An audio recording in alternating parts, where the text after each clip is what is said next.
about the mask mandate news that just came through? Thanks. So we're still doing this, of course. We're just running a little bit behind. So thank you again for your patience. But yeah? Go on, sorry, go ahead. Oh, we can definitely answer questions about that too. Just lots going on. So thank you for your patience. About mask mandate? Sure, You yeah. talk about, okay. All right. Of course. All right. Thank you very much.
Mic check, test 1, 2. Mic check, test 1, 2. Mic check, test 1, 2.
Good afternoon.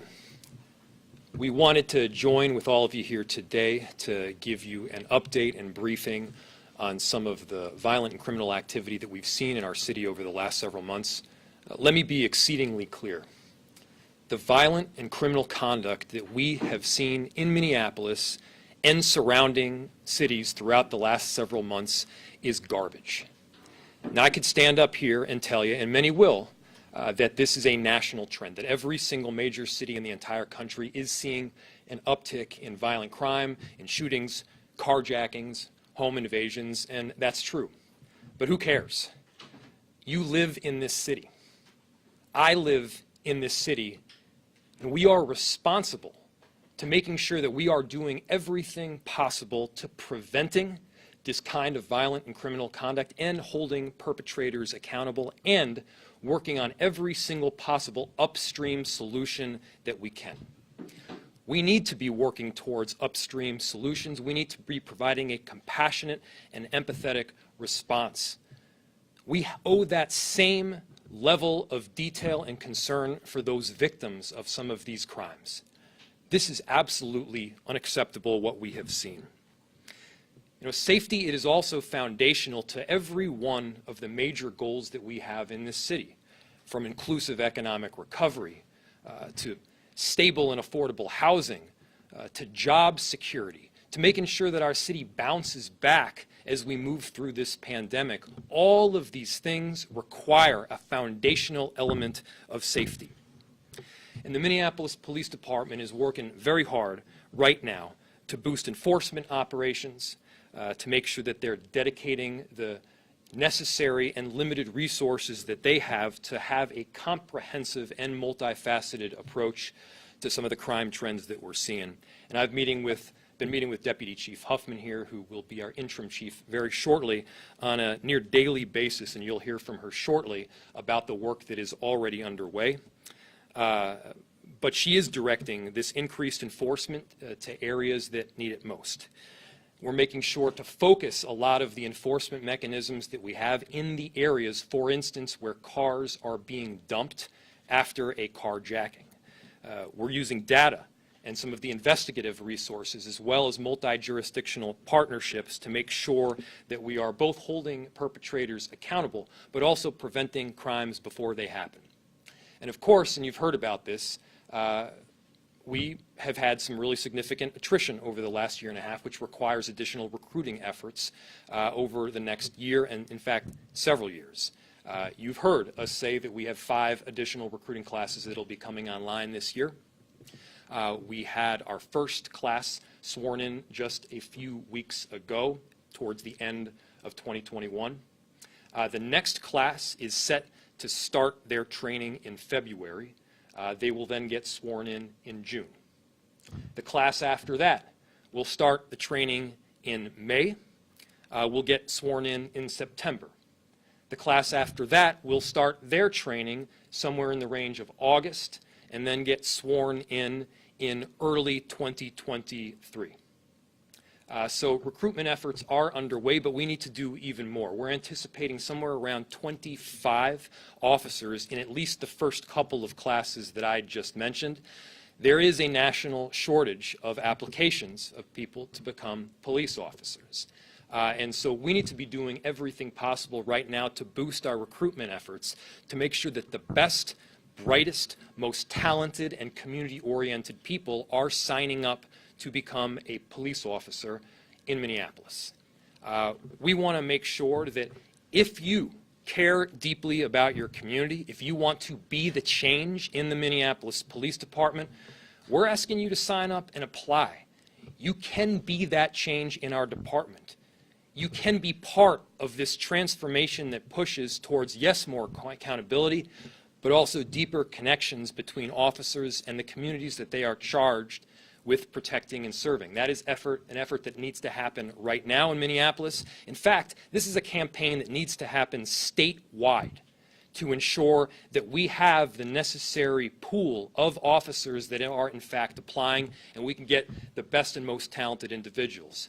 Now, I've said it before and I'll say it again, one of the aspects that I believe that mayors, governors, elected officials, police chiefs around this country are going to have to understand is that police officers need to get paid more and fired more.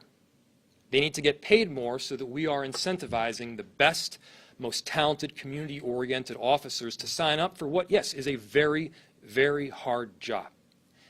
And we need to make sure that when those officers do not live up to the values that we have instilled and that we are insisting on, they are fired, and we're able to hold them accountable. Both of those things need to take place, and I think that's something that is hopefully being realized nationwide.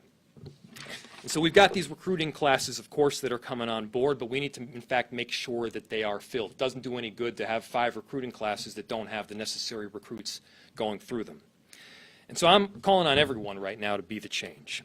I'm calling on everyone to make sure that we have a city that is safe, that our community partnerships are in place, and that we're working together to fight, yes, this very grave problem that we're seeing in terms of crime and specifically violence.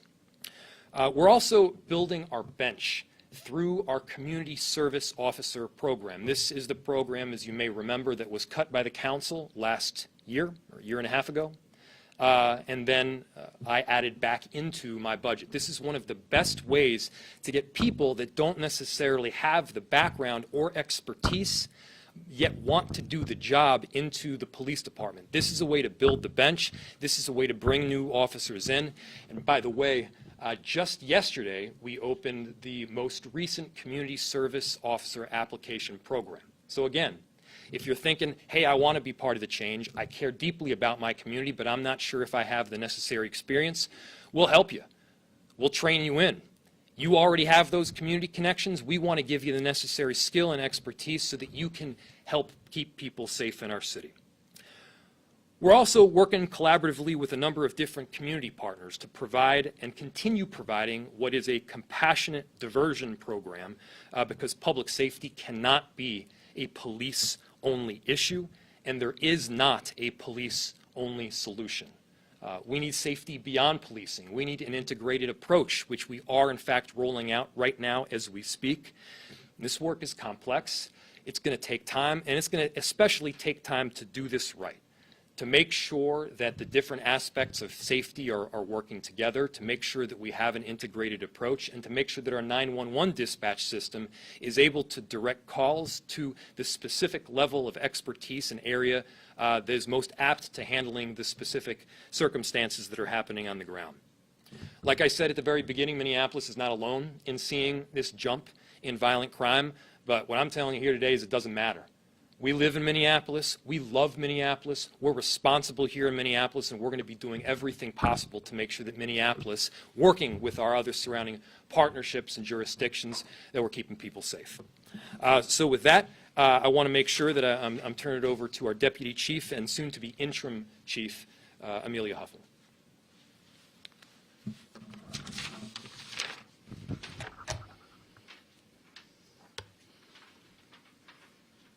Thank you, Mayor. Good afternoon, and thank you for joining us here today. Although we've recently had a similar conversation about violent crime, and many of you were in attendance, the Mayor and I both know that these incidents continue to frighten and trouble our community. Both the Mayor's office and the Minneapolis Police Department hears the questions and concerns every day from our residents, our business owners, neighborhood and community-based organizations, schools, community institutions, and many others.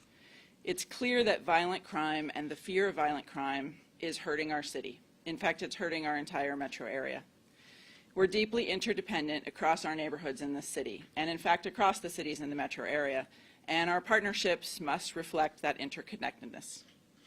Thankfully, we have strong communities with engaged community members constantly organizing and working to provide opportunity, support, and direction to the young people to encourage their success and redirect those who may be on a dangerous path. The YMCA, Boys and Girls Clubs, Mother's Love, 21 Days of Peace, the Man Up Club, We Push for Peace, and many others in this city make us better, and we're fortunate to have them working with us. We often talk about crime in terms of numbers, although these numbers represent individual people who were affected by these cases. Cases including over 650 people who were shot in the city of Minneapolis this year, and more than 2,000 robberies, including over 650 carjacking incidents. One of the most discussed among these incidents was the December 29th attempted robbery at the Bryn Mawr Market, in which the young woman who was working as a cashier during her school break was shot when she couldn't open the cash register fast enough.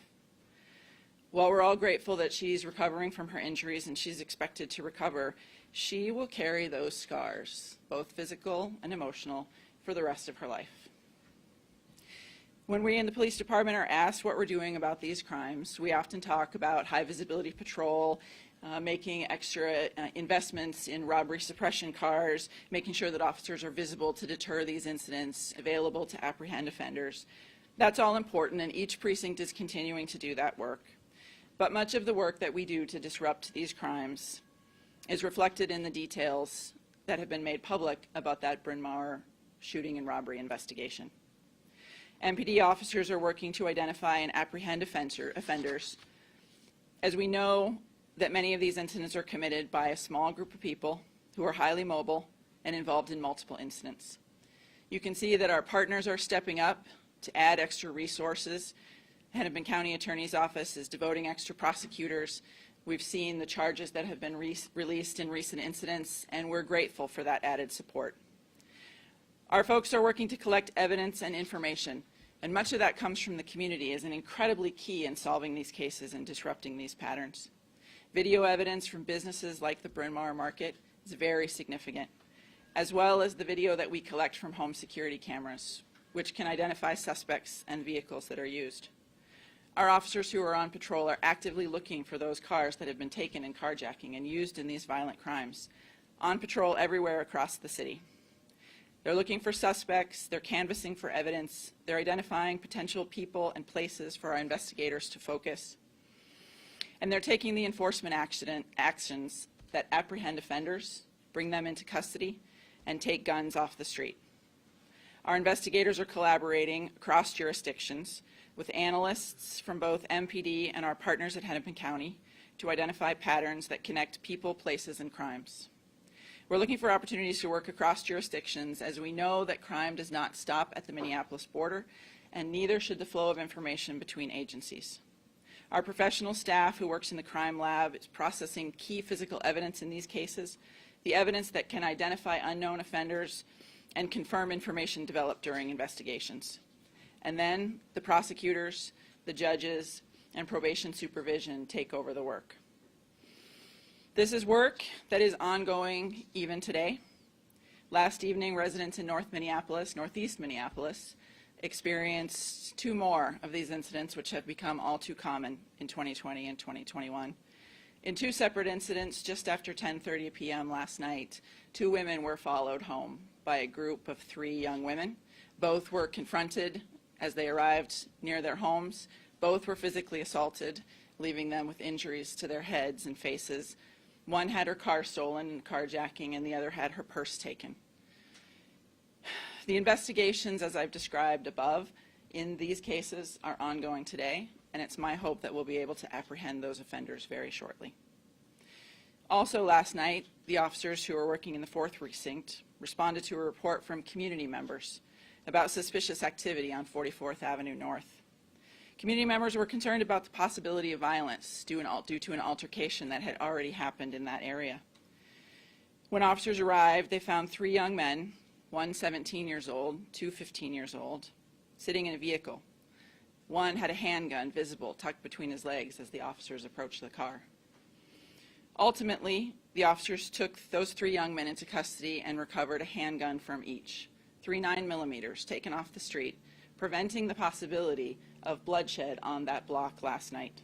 Thanks to the vigilance of the community and the collaboration with our officers, 44th Avenue North was a safer place last night. And I brought you a picture of what was recovered from those young men last night. 17-year-old and 2 15-year-olds, 3 9mm handguns. So this is the work that's being done by community members and officers in Minneapolis every single day. Work that we're fiercely proud of. So thank you.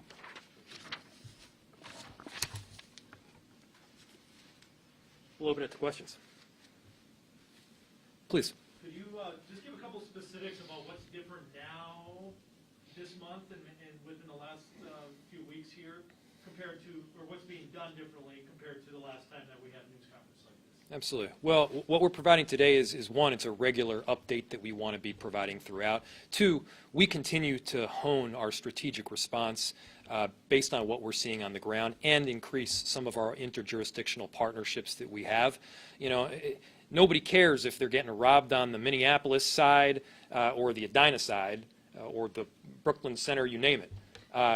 they care that they're experiencing violence in their communities. And so we need to be working collaboratively and collectively to make sure that we're addressing these, and perhaps Deputy Chief Huffman can provide some of the new updates that we've got right now coming through MPD.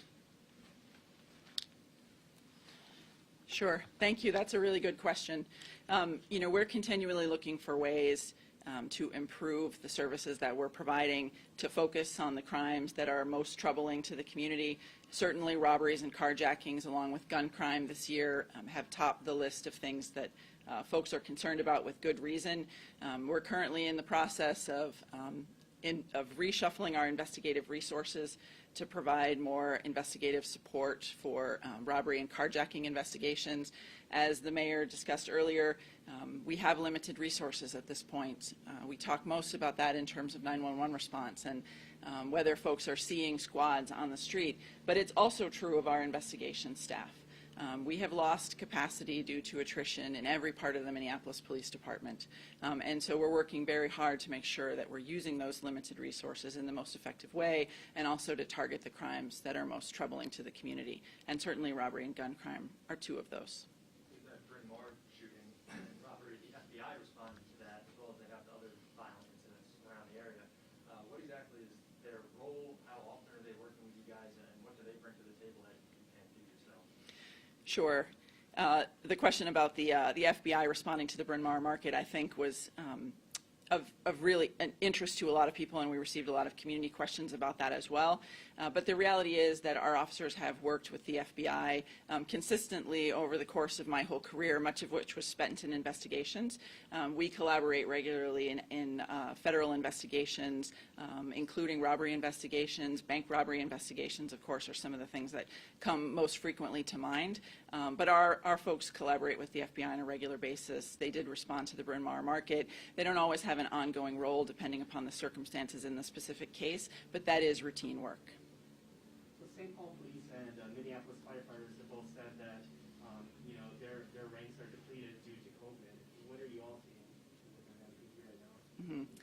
Like the population in the metro area, we have seen an increase in the number of positive cases in the department recently. We have seen, like many other agencies have seen, some of our folks who are vaccinated testing positive but being asymptomatic. So our experience is consistent with what other folks in the metro area are experiencing. A lot of these crimes are being committed by teens, 14, 15. Are there any direct answers to reducing youth crime in particular? That's a great question about the ways that we can reduce crime among juveniles. I wish that I had an easy answer for that.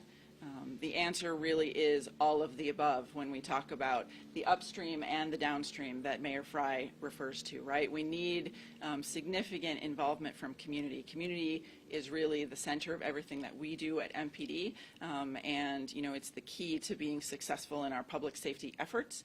Upstream, that means strong community-based organizations, investments in schools and neighborhood organizations, folks who are involved in providing direction, mentorship to young people, programs that give people a place to go and things to do for young people are really key. And then, of course, downstream, when we're looking at folks who are already involved in the criminal justice system, having forthright, pragmatic conversations with our partners in criminal justice and our folks in community-based organizations about what's working and what's not working to divert kids from their involvement in really dangerous, harmful patterns. We'll get that in just one second. I also wanted to add a bit here. You know, there's 100 different causal factors associated with the increase in crime that we've seen over the last year and a half. It's a global pandemic, it's an economic downturn, it's job insecurity, it's the fact that we've had distance learning and recreational activities have been slim to at times none. And we need to make sure that these recreational activities, that these opportunities for kids to safely play and have something to do, that they're dramatically increased and that they come back. That's a big part of our obligation now. Additionally, I'll say we got to keep the schools open. This is very clear to me And I think anybody who's really paying attention, we've got to keep the schools open. Yes, we need to make sure that we're abiding by the necessary safety precautions. Yes, we need to make sure that everyone from parents to teachers to students are protected in full from the dangers associated with a global pandemic. And we need to make sure that students are in the schools and that they're able to learn. You know, when we don't have that, boredom sets in, and boredom is no excuse for carjacking. Let me be very clear. But it's on all of us to make sure that these recreational and educational activities continue. Go ahead. So my colleagues did an analysis of MPD investigating shootings and found over the past 2 years that nearly 80% of shootings in Minneapolis haven't resulted in any arrests or charges. That was before we saw massive attrition from PTSD claims and COVID. So if you said there were 650 shootings last year, that would mean if past is a predictor of the future, only about 143 of those would result in any arrest or charges, not even a conviction, just an arrest or charge. So why is MPD arresting and charging in so few shooting cases, and what's going to be different this year?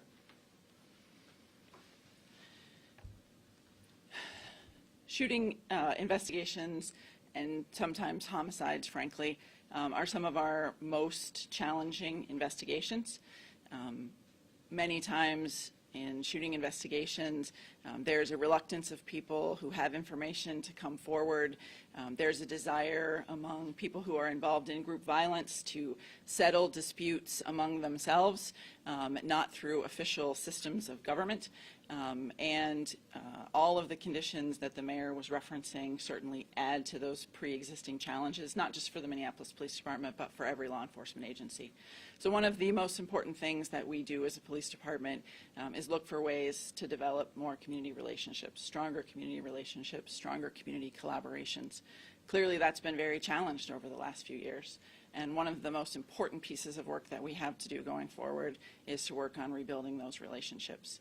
The Community Service Officer program that the mayor referenced is one really powerful way that we have to recruit more folks who have very deep ties and deep connections to the Minneapolis community that can help us rebuild those relationships. So I would just take the opportunity to give another plug to the fact that our application program for community service officers is now open and will be open all during the month of January. We're hoping to hire 40 people who do not have to have any education in criminal justice at this point. They just need to have a high school diploma, a strong character, and the desire to serve their community. And then we will support them in being able to pursue the education that they need to be eligible to be post-licensed and to become a sworn officer. And in the meantime, they'll work for the police department and gain really important experience and relationships. So incredibly valuable way for folks who desire to make a change and give back to the community. We've got time for about one or two more. So with the focus on recruitment in this press conference today, is it becoming harder to recruit officers? And can you kind of put a number on that or some sort of reference for us to understand versus years past before the pandemic, et cetera? Sure. So the question is it becoming more difficult for us to recruit? I think our experience is really reflected in what we're hearing from police agencies around the country. The last few years have been challenging in this profession. It's a time of great change and adjustment to changing community expectations.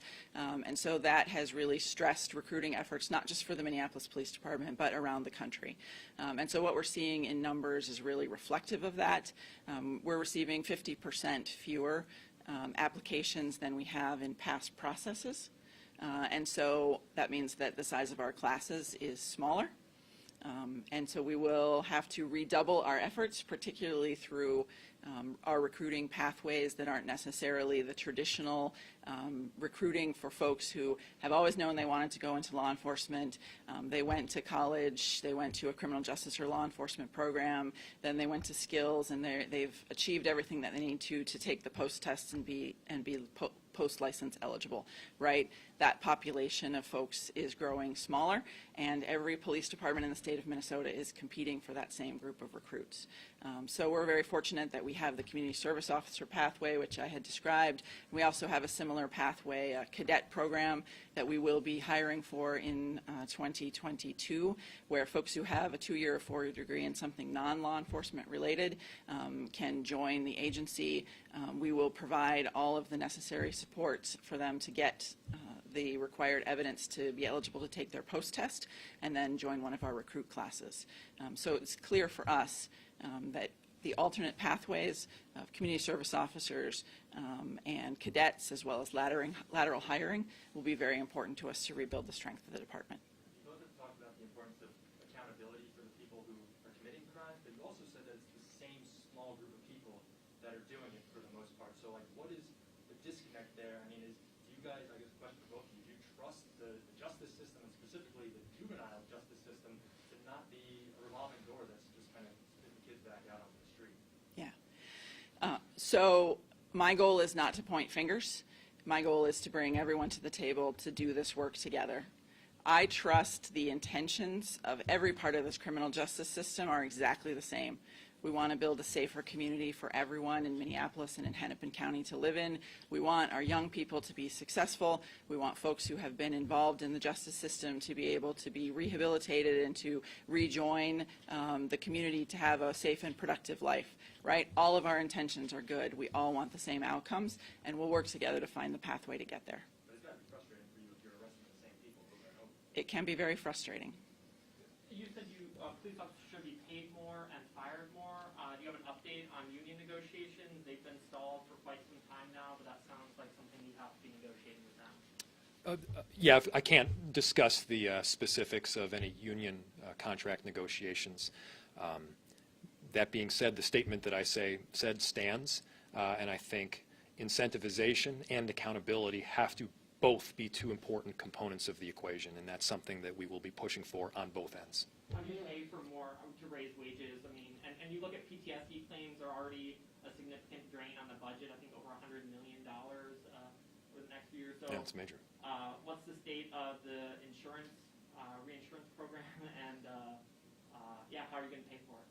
Well, as we've outlined previously, all of our budgets have accounted for that. We have actuaries that actually step in to estimate what the necessary, what the needs are going to be in terms of backfilling and refilling some of these coffers, and that is happening, and that's calculated in every single one of our budgets going forward. And you know, also, I'll say that the law back going, I don't know, it was about 5 years ago or so, changed in terms of how PTSD claims are accounted for and who has the burden of proof in determining the causal connection. And I don't know if I think you may have reported on that in the past, but that's also an important component as well. That has obviously, in part, led to increased claims.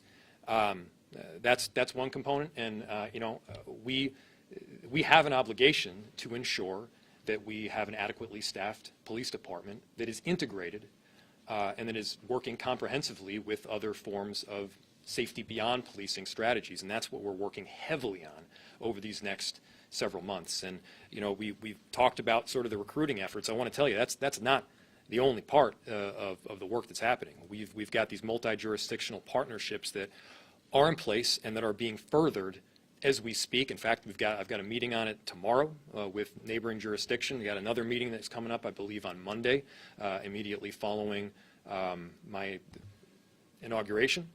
And this is work that needs to be ongoing. All right, that's all the time we have. I'm sorry. We gotta get going. I'll give you one more. Yeah, go ahead. Resources are you looking for here? I mean, I know the feds have some money that Minneapolis has taken, but are you hoping that the surplus at the state level might be able to pay for some of these crime fighting efforts and things like the PTSD fund? Yes. Yes, I think obviously there's a surplus in dollars, and safety, broadly speaking, needs to be one of the items that's tackled. Can you say something on the mask mandate that you just reinstated? What was the thinking behind that decision? We need to keep our city, so the question was about the mask mandate, transitioning just a little bit. We need to keep our city open, and we need to keep our city safe and healthy. This seemed to me to be a very obvious step in dealing with the realities that we're seeing on the ground, the dramatic increase that we're seeing through the Omicron. I think it was around 65 or 68% of the new cases are from Omicron, and while it's less virulent, it's less strong as many viruses, the number of people that are getting it is dramatically increasing. So again, the goal is to keep moving. You know, we are a resilient city. We are a tough city.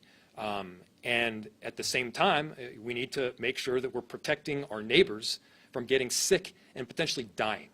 We need to make sure that we've got ICU beds that are available when people need them, whether that's from a car accident or from disease. And this is one easy step that we can take to make sure that the economy continues to truck, we continue through recovery during a difficult time, and we keep people safe and healthy. Okay, thank you. Thank you, We really everybody. gotta go. Thank you, everybody.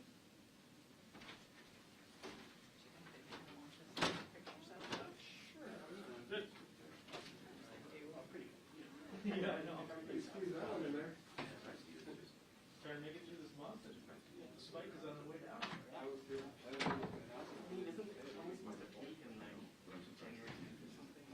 Yeah, it's pretty dramatic. Got here just in time. Overtaking